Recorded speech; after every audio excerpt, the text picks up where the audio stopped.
everybody! Today we are going to talk about health.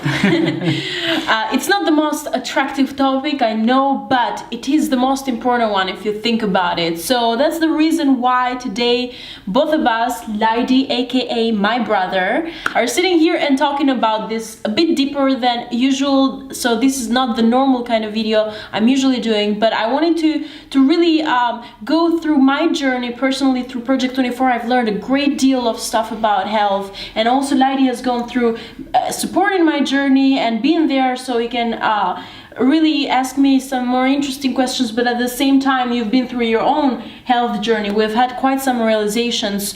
So that's why we're sitting here just casually talking to you about this, but at the same time, maybe it could be some value to you for your own health journey. It's been a very important year, and we just want to share what we have found out during this year with you. Okay, so first of all, let's just get into why we are so focused on health. We both had our own reasons. You could tell yours, what got you into focusing for So this? my personal reasons, I have a few things that are very important to me. Number one is energy. I need to have a lot of energy because I am a passionate person. Like I'd like to think so, at least, and I want to enjoy life at the maximum. And even when I work, I want to work with my full energy intact. So energy was one of the reasons. The second reason is because I'm genuinely afraid. I think I'm afraid of having bad health, especially in an environment like today's world, where there is so much pollution in the air, there is so much pollution all around us, and there is all these bad foods around us, surrounding us, stress, so the environment is not the best and ideal towards our own health. And I had a few bad I had a bad year in terms of health, not this year, the previous year, and I was feeling really bad. I was feeling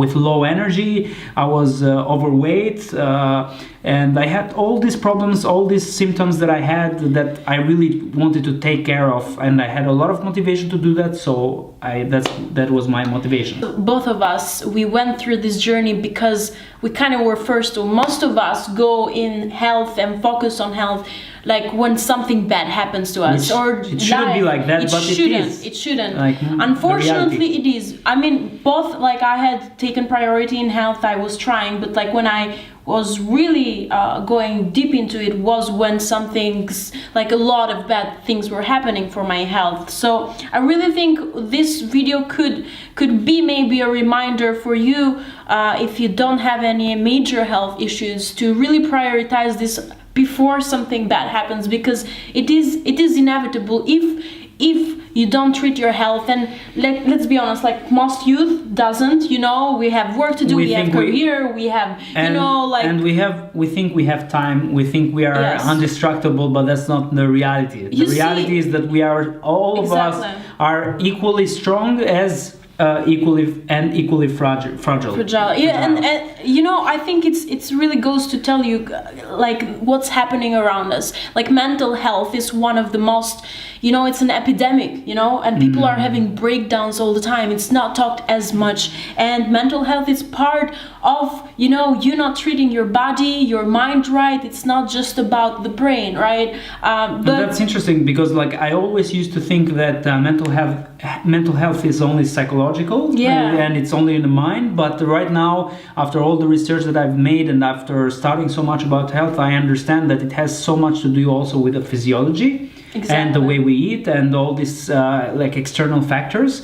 So it goes everything all is connected together. Exactly. What was your big thing? Like what was your big motivation to change in terms of so for a couple of years I wasn't feeling like, I guess for a decade I never felt like I've had my bursts of energy like you. I'm really about energy and being effective and just doing as much as I can in this life we have. And so I had bursts and I would push myself, but overall I hadn't feel like a constant. I hadn't a constant of health. I had ups and downs, and so it came to this point. I had a lot of issues, like just not feeling great, really extreme fatigue sometimes, depression sometimes, all kinds of things, unexplainable cramps and all sorts of things, which led me to just really deep down into this research, and I got to get diagnosed. Some of you might seen if you've followed my journey with Project 24. I got diagnosed with an a progressive autoimmune disease that's said to be incurable, and it has affected my past decade kind of a lot, and this was kind of interesting, almost a relief in the sense that at least I knew what was wrong, right? Yeah. Because again, it goes back to that, especially in our country, in our culture, we don't go to the doctor unless we have something really bad. We always neglect, and so unfortunately that was kind of my culture, even for myself, and it came only to the point where it was too much things to handle and too much health problems for a 24-year-old girl, or 23 when I was there. And so I just was okay, this is it, even before let's do something about this. Yeah, even before I got the diagnosis, I was really, I just felt it in my body. I didn't need the diagnosis to tell me that, this didn't feel right. I wanted my optimal health, not just okay and go along the way. So it really pushed me to focus before I had the diagnosis, and diagnosis was the cherry on the top, because I was okay, it's nice that you think of the diagnosis as a cherry. Yeah, as a cherry, yeah. I think you have to find the balance between equally having scarcity about your own health, fear, actually healthy fear of the potential diseases that you might get if you don't take care of yourself, and at the same time having a great perspective about what happens to you. It's so interesting that you say that, because if you think about it, one of our biggest fears in life, it's not we don't think of getting a disease. Of course we fear that, but what we fear the most is death. That's the biggest thing. We're gonna die, but there's things worse than death, if you think if going away with a crazy harder, yes, of course, I mean, suffering, for example, suffering very bad towards your death, that. that's nobody wants that, and we should be reminded more often of that and truly have a fear of it. I think it's important to have that balance. That's why I said we have to have this healthy fear, and fear, we have to have enough fear just to motivate ourselves to do something. So let's talk concrete, let's talk my realizations, what I do for my health, and your realizations and what you do for your health. Okay, start. What have you learned? What are your best key points? I would just want to clarify that I'm not an expert. None of us are. By any means, I'm not an expert, but I have really studied hours and hours and days. I've studied a lot, a lot of regarding health, and every be that physical wise, be that mindset wise, be that nutrition wise, all these areas of health. We both have, and I think it's important to mention that even though we are not experts and we do not, talk with absolute we have listened to the wisdom. best. We have listened to the best, but I think what gives us more credibility in that sense is also the fact that we've overcame health problems. We both had considerable health problems being quite young, so I think that has learned us a few things. Tell me, what's your best learnings out of this? So my best learnings are these. First of all, you need to move a lot. I recently actually heard something about this a few days ago that said if you're not our body is like a machine. If you don't use it, it breaks down. Exactly. And if you're not making at least 7,000 to 15,000 steps a day, you're not using your body enough. That's you can make that an equivalent with other forms of exercise and movement, but the point is that you have to move. It's really important that you have to move. So this is a major thing for me. Super important. And I tried. You have actually walked. I think you do daily at least. I do at least 10,000 steps every day. Yeah. And this is my average, actual average. The actual average is 11,000 steps throughout 1 year. So and it's really important to me. It's been crucial. It's been transforming because I had all this nausea, all these things, all these symptoms that I had. After at some stage you wouldn't even be able to walk. I was so bad that I was afraid of walking one like across my like what do you call it? Like across the block, and it's one of those things that like we've went obviously like checked ourselves in doctors. It's just one of those things that they don't even give you an answer. They have no idea. They say sometimes they say you're healthy and you have nothing, but the problem is that your body knows everything. Exactly. If we listen to it. And problems with traditional, checkups and these things, like they're important because they are indicators of showing you what's going on. But your body is the number one metric, you are the number one metric. You need to listen to your body. If you're not feeling good, that's a sign that you need to do something about it. You shouldn't ignore it. Never we have done it before, but really, so that's first one. Nutrition is extremely important. I have a lot of I've learned a lot about this, but I'm still not good at this, I must admit. You are way better at this. I'm better at nutrition because right now, and you're better at moving. Exactly. We're at that stage still. But I know one thing for sure, that if I have to have like a couple of universal points, let's say, like first eat live foods, eat like vegetables, eat colors, it's like as many colors as possible, like eat the rainbow basically. Eat the rainbow, be a unicorn. Be a unicorn and eat live foods, like if possible 70% live foods, like vegetables water. And things like this. Water is very, very important. Hydration is extremely important. I think there was a study that said, like, it's basic research, but like basically when we are thirsty, which is most of the times when we actually drink, when we pick up, like we drink only when we're like, oh, I need to drink, I'm thirsty. When we are thirsty, that means that we're already dehydrated, right? Yeah, exactly. So we should really make it a habit to like drink forcibly, even if you don't as feel a like routine, it. As a routine. Even if you don't feel like it, and I've done a few crazy things. Like for example, I've learned so much about the benefits of cold showers, which we both do this, and so we do cold as showers. Sorry, cold as showers. You can swear, it's fine. Okay. People are used with me saying fuck all the time. Yeah, great. I can say yes. Great. So. That is huge. We do cold showers. Like for me, it's not just about health, because cold showers have extreme benefits on health. But for me, it's also about waking my body up in the morning. Like whatever symptoms I feel in the morning, like I'm foggy or like tired or whatever I feel in the morning, after you take the shower. After I take the cold shower, I'm like. Extremely and plus, alive. Also a healthy habit you do much better than me and for longer than me. It's waking up early, which I think is very good for your health. I used to not think that as much, but for you it has made a huge difference. It's made and what I wanted to say is that the cold shower also help you wake up in that sense, because you wakes up at, when do you wake up now, at 5:30 sometimes? Like most of the times I'm waking up at 5:30.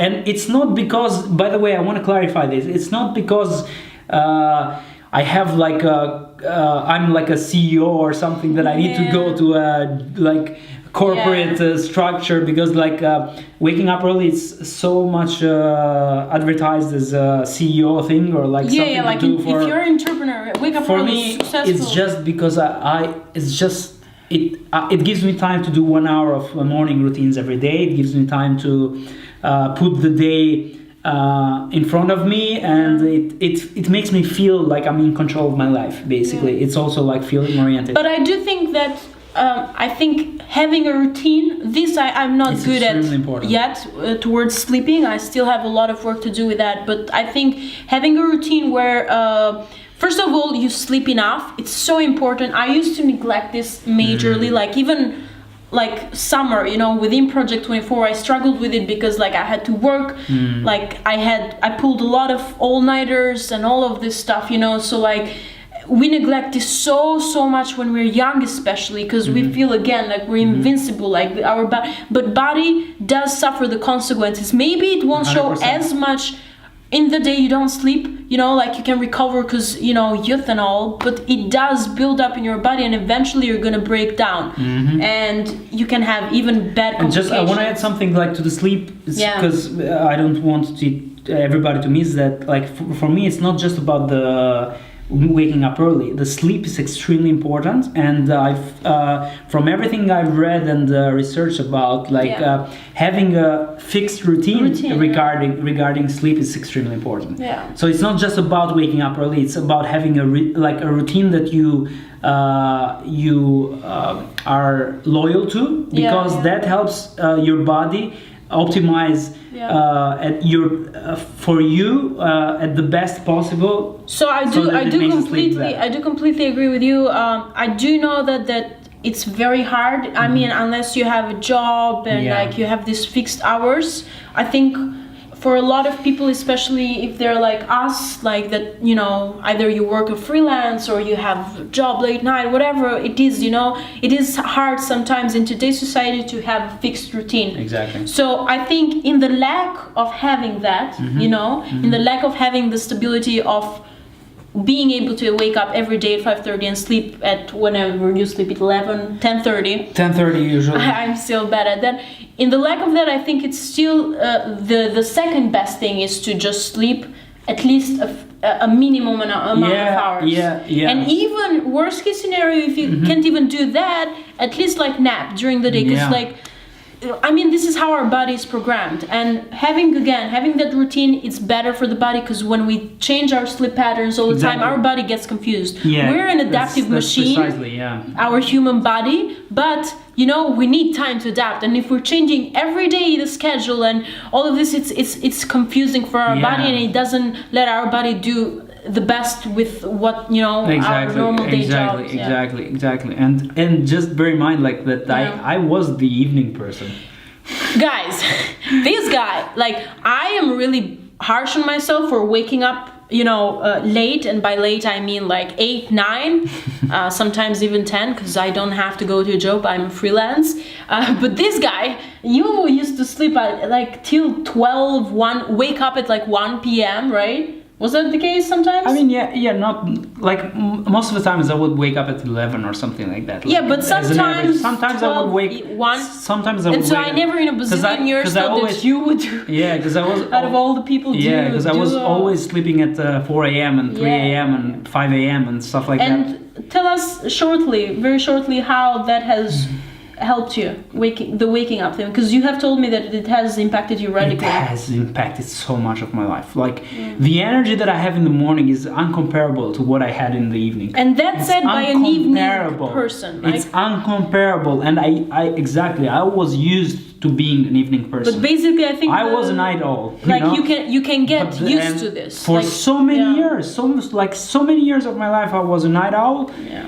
But the difference in energy is uncomparable. It's just so much better in the morning, and I think there's also something to be said about waking up with the light, with the sun.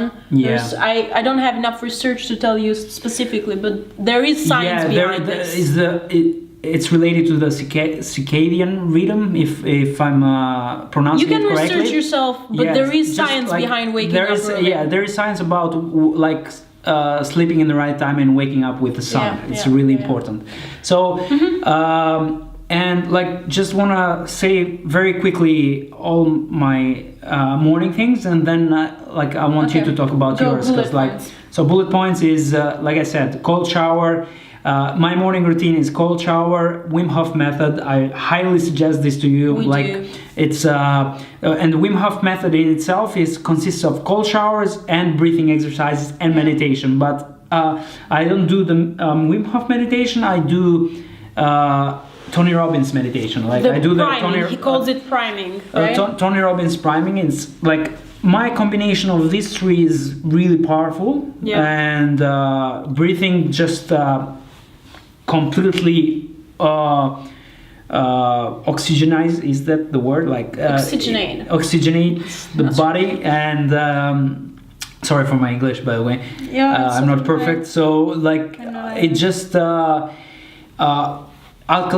it makes my body super alkaline, and it's I have so much energy after that, and then I do the meditation to like set my intentions and my mind and everything, and then my day is just fucking great. Oops, I said fucking. It's okay. Sorry. I say this all the time. It's okay.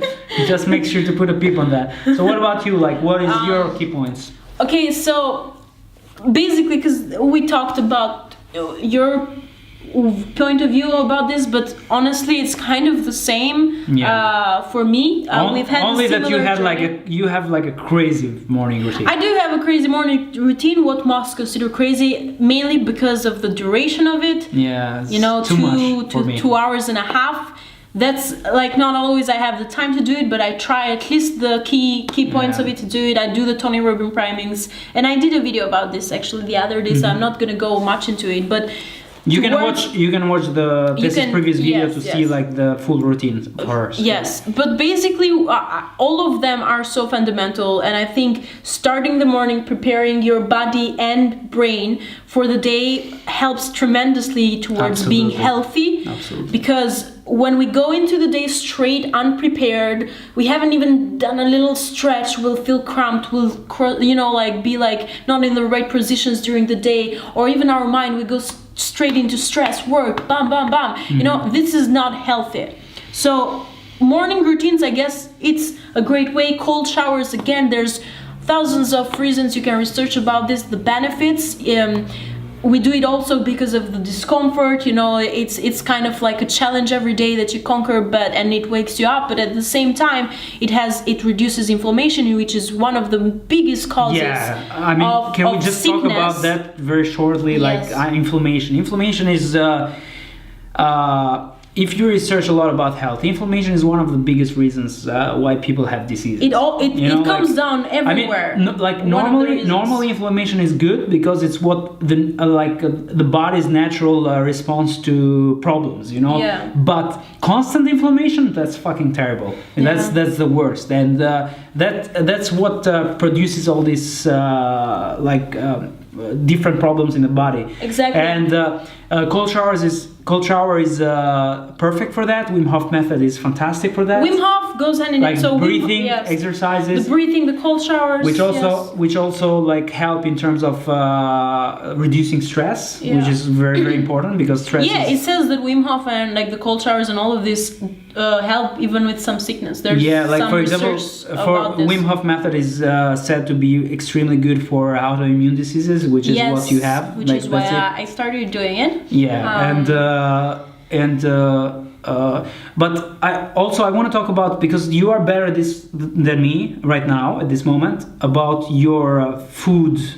Yes, basically. Food. Okay, so let's talk about food real quick, because it is such a huge deal, guys. Like very, very huge deal. It's probably one of the major factors. Like, I think movement and nutrition are the key. You know, like even if we're stressed and all of this, they reduce all of our problems. Nutrition is so underestimated in towards, like, because we think, oh, I can eat a little something here, a little something. We don't really pay attention to how fundamental this thing is. For personally, I had to go in a radical journey, guys. Like, basically with this autoimmune disease, it's called Hashimoto, by the way, and it focuses mainly in my thyroid. It attacks my thyroid, which affects all of the hormones and, you know, main functions in my body, really.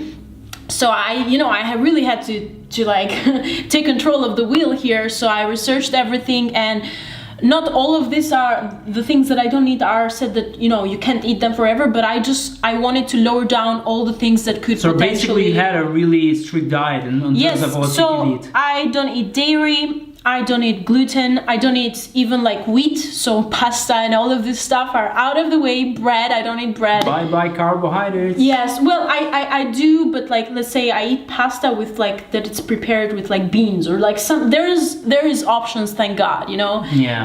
I radically, like, I don't eat sweets, you know, sugar and all of this, of course, sugary drinks.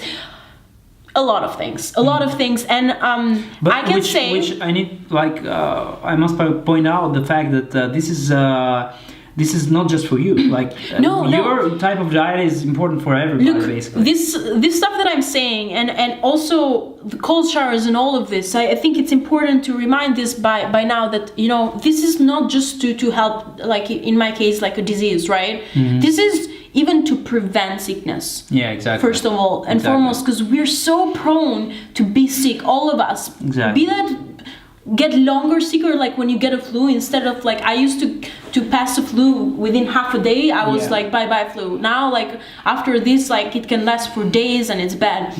Now I'm actually getting better, so that's good news. But basically it's all of this is to prevent sickness, and it's to be the optimal state of health you can be, which will affect your love life, your career, your life, right? So this is why we're mentioning this, not just if you're unhealthy, even if you're healthy. Basically, the food is crucial. I have cut it down so many things, and this is coming from a person that was like, I'm a crazy food lover. Okay, I love all of the things, and I never imagined in a billion years I wouldn't live like without bread or pasta. So if I could do it, you can for sure do it. And again, this is very important. Like I do cheat sometimes, you know, like I'm not like a saint, I eat sometimes. It's just that this food basically for me, if I eat this kind of food, it's worse than for a person without a sickness. But again, for a normal person that doesn't have any problem, it will optimize your health, and it will prevent possible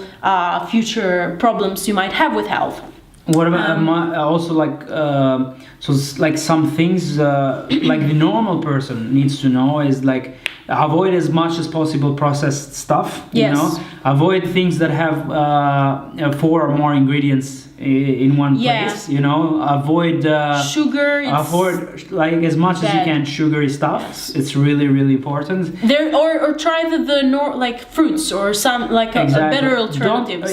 Also in terms of fruits, don't eat. I wouldn't suggest like eating juices, because juices is like a concentration of sugar. And it's like don't eat high glycemic foods. Don't eat. I think like, dairy it's like you can eat dairy is a problem as well. Like the dairy is portrayed as this good thing because it really dairy and wheat like really attacks our gut.